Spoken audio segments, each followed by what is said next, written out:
Well, everyone, welcome to the Tesla Design Studio, where we've held many product unveilings before. Hope you guys will have a really great time tonight. I think I've never seen so many cameras in my entire life. This is cameras everywhere. So we're going to start off by just talking a bit about how did we get here. You know, what are the things that have led to this day? What are the cars like? How did Tesla start out? How did we, where were we 10, 11 years ago? What has happened over that intervening time? Because it occurred to me that a lot of people, they only heard about Tesla maybe a year or two ago, and electric cars are kind of like taken for granted, but there was a time when electric cars seemed very stupid. And it wasn't that long ago. And the idea of creating a car company was stupid, of course, and then making an electric car company was like stupidity squared. And so let's take a look at the first car we ever made, the Tesla Roadster. Yeah.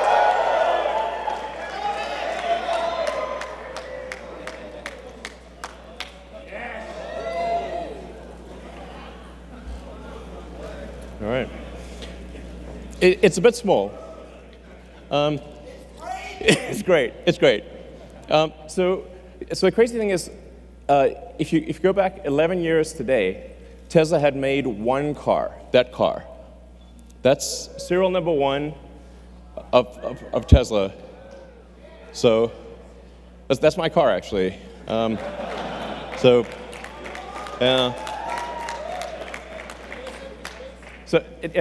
on February 2008, we'd literally only made one car, that car. And it didn't really work very well, I have to say. It broke down a lot. And it took us another 3 months just to make the second car. And now we've made about 550,000 cars. Yeah.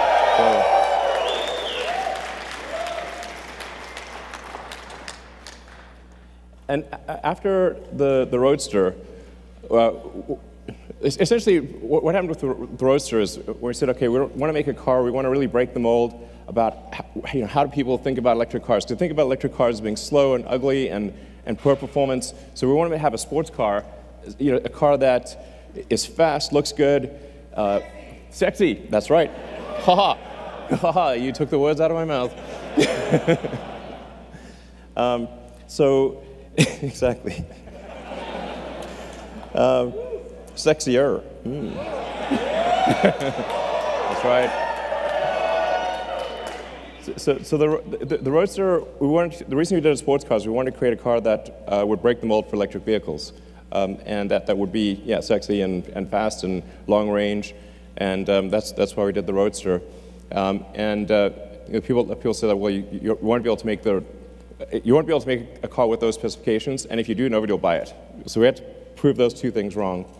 And then after we made the Roadster, they said, okay, sure, you can make some toy sports car, but you can't make a sedan. You can't. There's no way you could compete with the luxury sedans that are gasoline, because they're the best.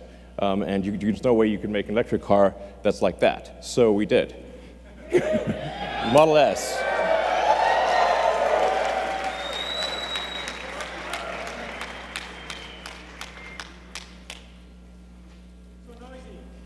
Exactly. So noisy. Where are all the fumes? Where's the exhaust pipe? Where do you put the gasoline?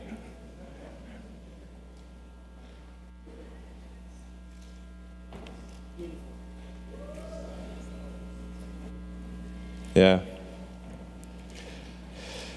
So we actually started designing that car in the rocket factory. So we didn't have a design studio. But we took a little corner of the rocket factory, and Franz joined.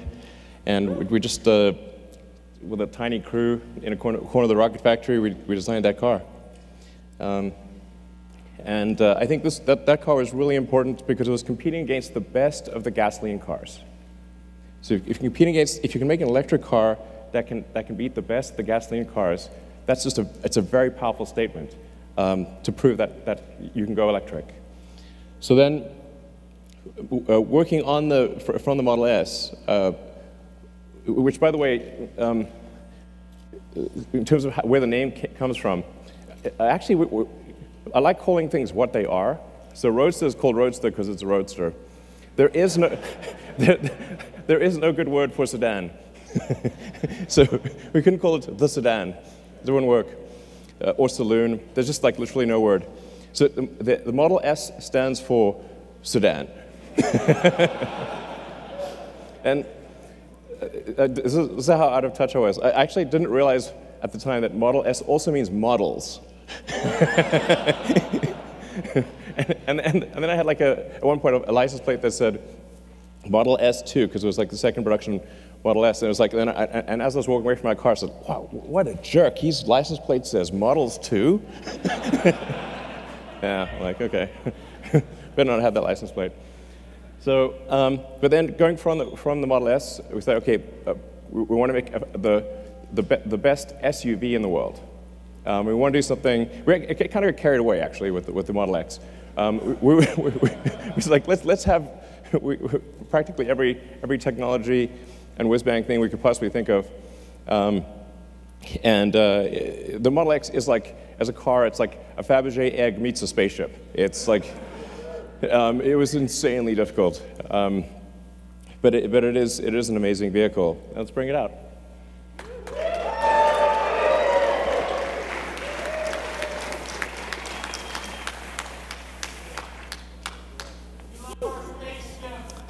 Cool.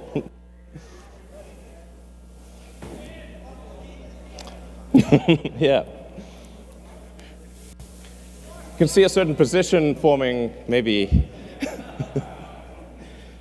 So the Model X, like I said, it really feels like a Fabergé egg spaceship. It's X for crossover SUV. But then after we had the Model S and Model X, I thought it'd be pretty funny if we had the Model E. But then like Ford threatened to sue us. Ford killed sex. But I said, what if we call it the Model 3? Because that's completely different from me. They said, that's fine. So we have the Model 3. Let's bring out the Model 3.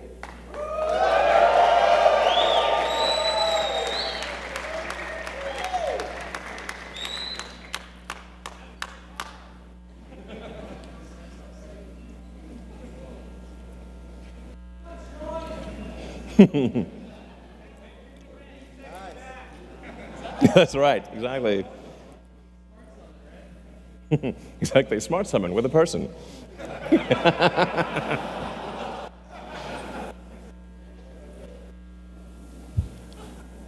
So we made the original Roadster, the Model S, the Model X, the Model 3, and then we also then made the new generation Roadster, which we'll bring in, or maybe it's over there.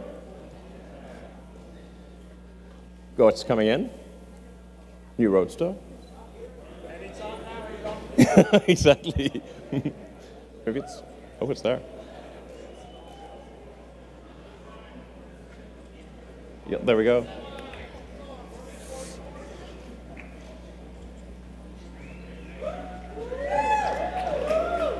Sweet. Hey, sure. Yeah, my man! So, yeah, here we have the original Roadster, the new Roadster. Yeah. And then, hey, how's it going? And then the Semi.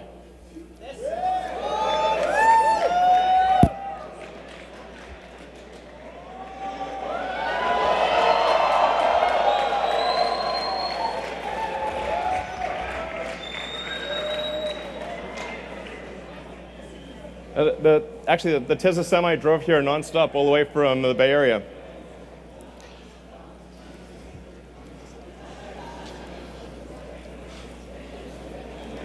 So that Tesla Semi. a 500-mile range electric semi.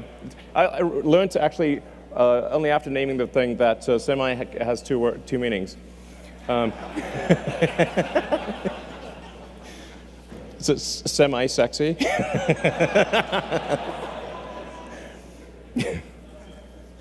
So, yeah, so we're really excited about bringing those products to market. So that's sort of talking about our products. But then the factories are as much the product, if not more, than the vehicles themselves. In fact, I really think like the difficulty and value of manufacturing is underappreciated. It's insanely difficult. It's like relatively easy to make a prototype and extremely difficult to mass manufacture that prototype or to mass manufacture a vehicle reliably and at scale. I mean, even for rockets, I'd say it's probably a factor of 10 harder to design the manufacturing system for a rocket than to design the rocket. And for cars, I'd say it's maybe 100 times harder to design the manufacturing system than to design the vehicle itself. That's what the free market. I don't mean to have it in black and white. It's like it's not so long ago. They didn't even have color cameras back then. It was 2010. But it was very bleak. It's like essentially when we acquired the Fremont factory, which used to be called NUMMI, people sort of thought, oh, you've got a car factory. Now, if you have a car, they sort of think if you have a car factory, you can just make any car. It's like, no, that's like saying you've got a box. And that box can have anything you want in it. No, only if you make the thing in the box. Although we did get get a very good deal on the NUMMI factory, Toyota and General Motors actually took all of the good equipment out, and anything that was like so useless it wasn't even worth the scrap was left. So it literally looked like that, but in color. And it took an enormous amount of effort by a very talented team to actually turn essentially what looked like a derelict warehouse into a working car factory. Yeah.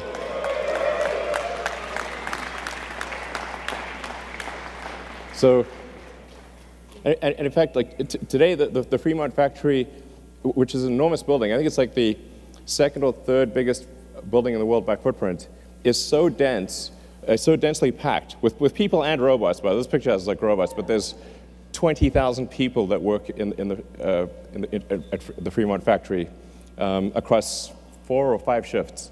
So it's really a massive amount of people and robots. So it's like this giant cybernetic collective. So that was way harder than making the car, by far. I mean, it's worth noting, like the last time, at least in the U.S., the last time any car company achieved mass manufacturing was about 100 years ago. That is the last time, and then Tesla. It's literally that crazy. So,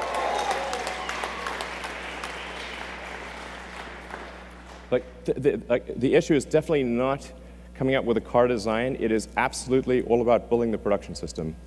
You want to have a good product to build, but that's basically the easy part. Then the factory is the hard part. Then the challenge is like, okay, if we create a car factory, where the heck are the batteries and electric motors and power electronics going to come from? And that's where we need to say, okay, we better build something that's capable of 50 gigawatt hours at least of cell output, which at the time when we proposed the Gigafactory, I believe like total global output of lithium-ion batteries for all purposes, phones, laptops, cars, anything, was about 30 gigawatt hours. So we're like, okay, well, just do the basic math. We need something we need 50 gigawatt hours. So we better have a real big factory, or there's no way. So, we were going to build it in California, but like it would have taken 2 years just to get the permits. So we built the Gigafactory in the amount of time it would have taken to get the permits in California. That's what the Gigafactory looked like in 2010. It was basically rocks and bushes, okay? And now this is what it looks like now.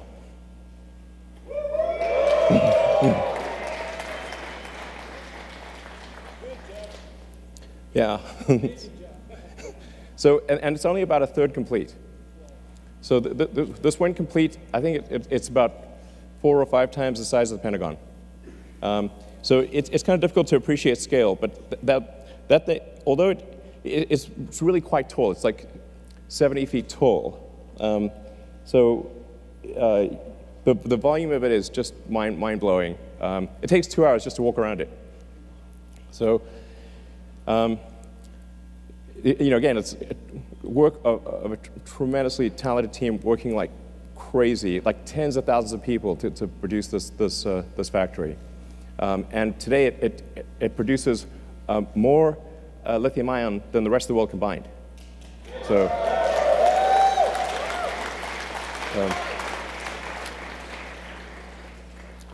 now we're also building a factory in China, which I'm really excited about.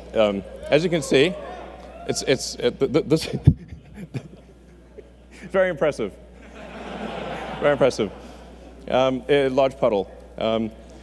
So when I was there in January, that's what it looked like when we did the groundbreaking ceremony, and this is what it looks like now, 3 months later. But this is what it will look like at the end of the year.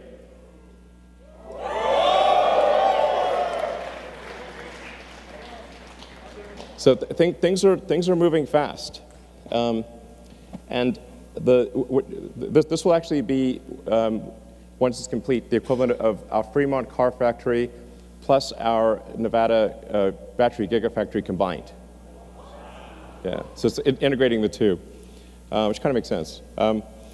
So yeah, so we're really excited about this. We're a great team in China, and this is going to be really important for making affordable versions of the Model 3 and Model Y for the greater China market. And then, besides cars, we have some other things. So the solar roof and Powerwall. This is definitely going to be the year of the solar roof and Powerwall.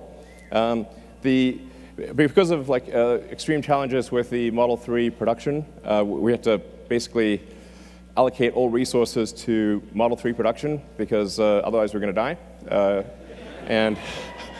And so basically, it was pretty tight, I have to say. That was a hard one. I would say like 2018 was probably felt like aging 5 years in one. Honestly, it was really intense. So,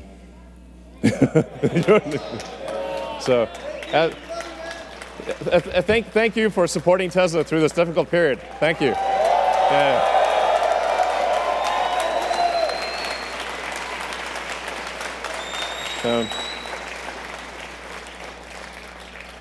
But now that Model 3 production is going pretty well, we're going to finally allocate engineering attention to the solar roof as well as the solar retrofit. I'm pretty excited about both the solar tile roof and the solar retrofit and Powerwall. Like part of the reason we couldn't make Powerwall is we couldn't make enough cells. So we had to either allocate cells to the car or to the Powerwall. And I was like, well, we've got to make the cars. So then Powerwall got some cell star, basically. But 2019, so we are now going to ramp it up. And then PowerPack. So PowerPack is kind of like our industrial strength battery storage system. We did the biggest battery storage system in the world in Australia. And yeah, that was really super cool. And then we're doing one that's roughly a gigawatt-hour scale in California. So just in Southern California, right nearby, we're building a gigawatt-hour scale power pack. And so we expect this to ultimately be really critical for transitioning the world to sustainable energy. Obviously, you have to have sustainable energy production and sustainable energy consumption. So the sustainable energy production, you need the solar panels, plus the battery, because the sun doesn't shine at night, and then those electric cars, electric vehicles in general. Yeah. So, but I mean, the really exciting thing is if you have with solar plus battery plus electric vehicles, we have a fully sustainable future. This is a future you can feel really excited and optimistic about. I think it really matters. Yeah.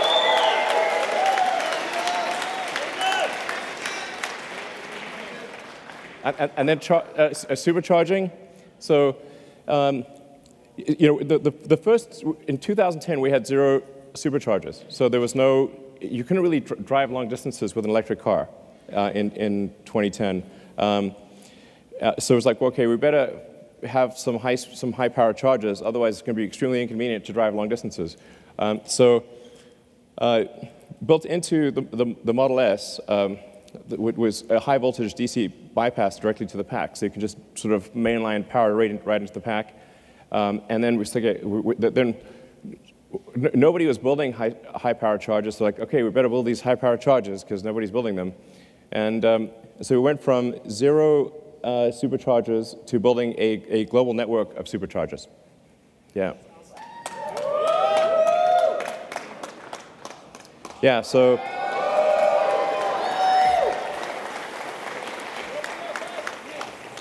It's pretty nutty. Each one of those is a supercharging site. So supercharging team Tesla did an incredible job building a global network of superchargers that allow you to travel to a massive section of the world, basically anywhere in North America, almost anywhere in Europe, most places in China, not the Gobi Desert yet, but most places. We'll cover the Gobi Desert. We'll get there. And Saskatchewan, I swear to God, there is. I've specifically asked about the Saskatchewan supercharger, and I'm told it is under construction. So, absolutely, I've asked about it like twice. I'm told it's going to be completed soon, and then you will actually be able to drive across Canada. So yes, Hawaii. Kazakhstan. Actually, we have some great supporters in Kazakhstan. I think we probably we should have. We will build superchargers in Kazakhstan. There you heard it right here. Anyway, we're going to build a lot more superchargers, and we actually have version 3 of the supercharger that we just unveiled. And in fact, yeah.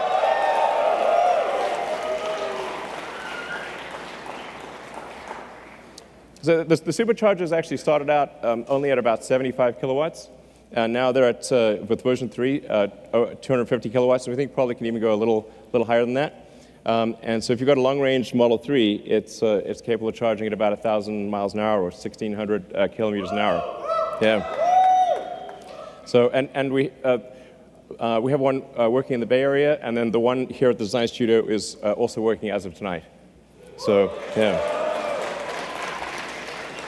So we're going to be rolling out the version 3 supercharger throughout the world, just gradually upgrading the existing sites as well as adding new sites.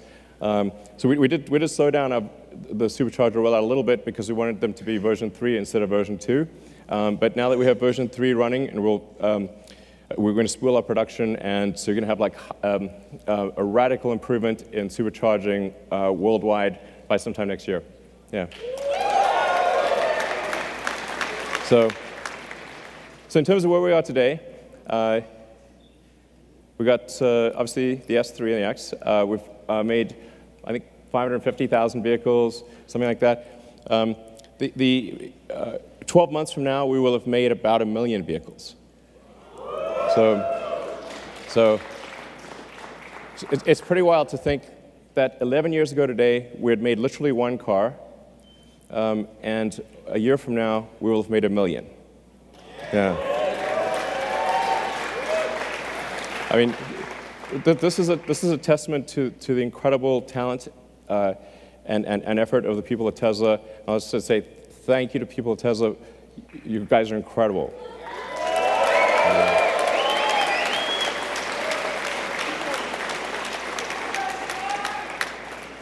So, yeah, and 4 million tons of CO2 saved. In fact, with the 4 millionth ton, it just ticked over like an hour ago. So the 4 millionth ton just ticked over tonight. Yeah. So, just talking a bit about like, what were the thoughts back then? What were some of the comments? Let's see. The internet is forever. But this is a mere like taste. It was like I said, electric cars were considered extremely impossible and stupid, and in various forms. You're a fraud. Blah. Like, okay, you can drive that fraud. Okay, and then now things have changed. Yeah.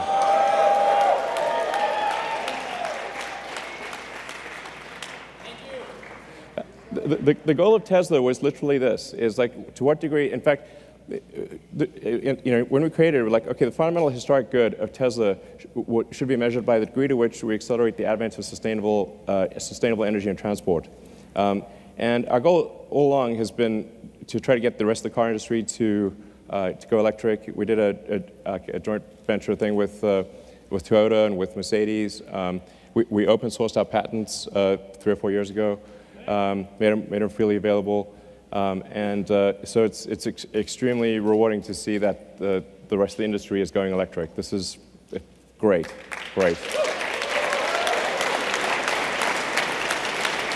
So, and I was just wondering, like, where will Tesla be in 10 years?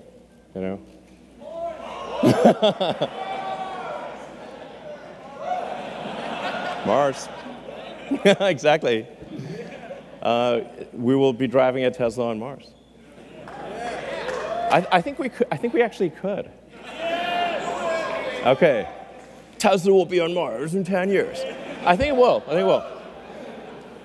So after that extended history lesson, what about the actual reason you came? Okay. There's a missing car. It starts with a Y, ends with a Y, and that's Y in the middle. They bring out the Model Y. Oh, wait. Yeah.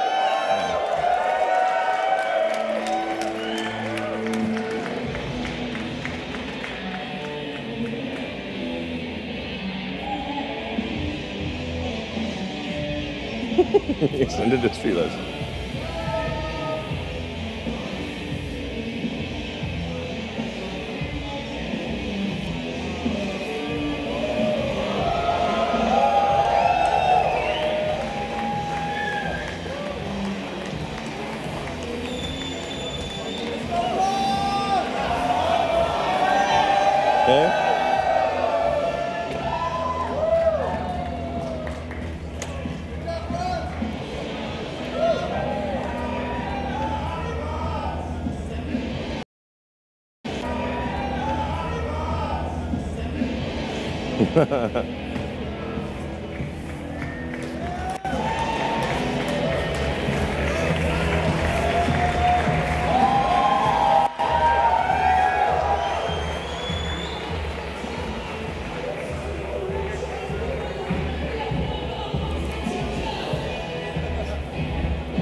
All right. The Model Y. Yeah. So, like the 3, it will be extremely safe. So that you may know the Model 3 has the lowest probability of injury of any car ever tested by the US government. The Model Y, we expect, will have a similar result. 5 stars in every category. With the battery pack low in the floor, it's going to have a very low center of gravity. So this it has the functionality of an SUV, but it will ride like a sports car.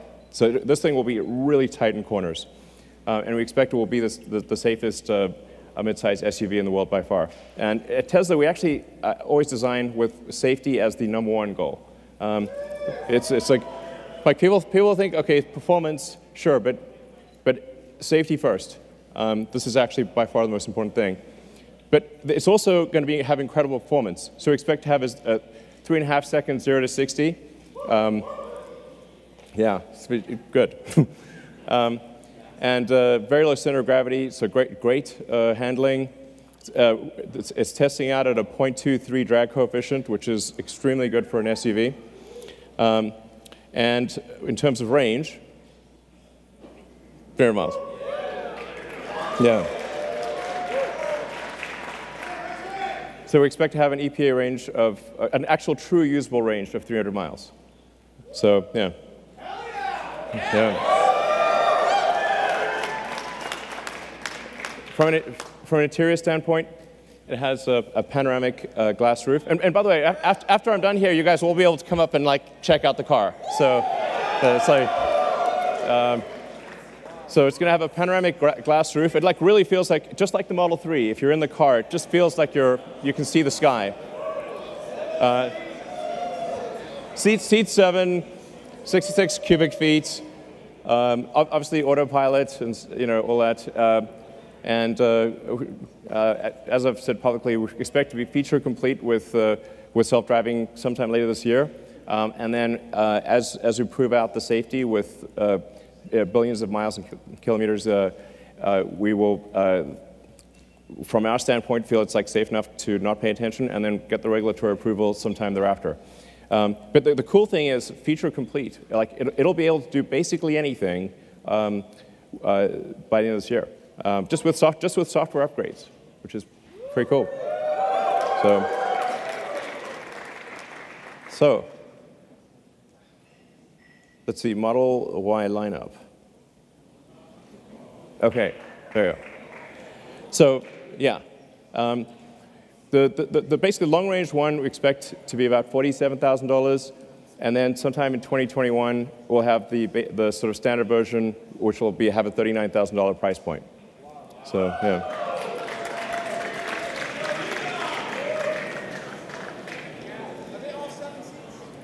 No, the 7 seats are optional. Yeah. Do you mean the liftgate? Yes. OK. I mean, you never know. We might do better than this, but so it should be at least this good. So I think it's going to be very, really compelling. I'm confident that it'll be of any mid-size SUV, it'll be the one you want. Yeah, I think it'll probably sell. I think we'll probably do more Model Ys than S, X, and 3 combined, most likely. Yeah. So there you have the sexy presentation. So, all right. Thank you all for coming. Those of you who are here and those of you who are watching, thank you very much for your support over the years. It's been a hell of a ride. I love you too. I love you too. We are bringing sexy back quite literally. All right, thank you.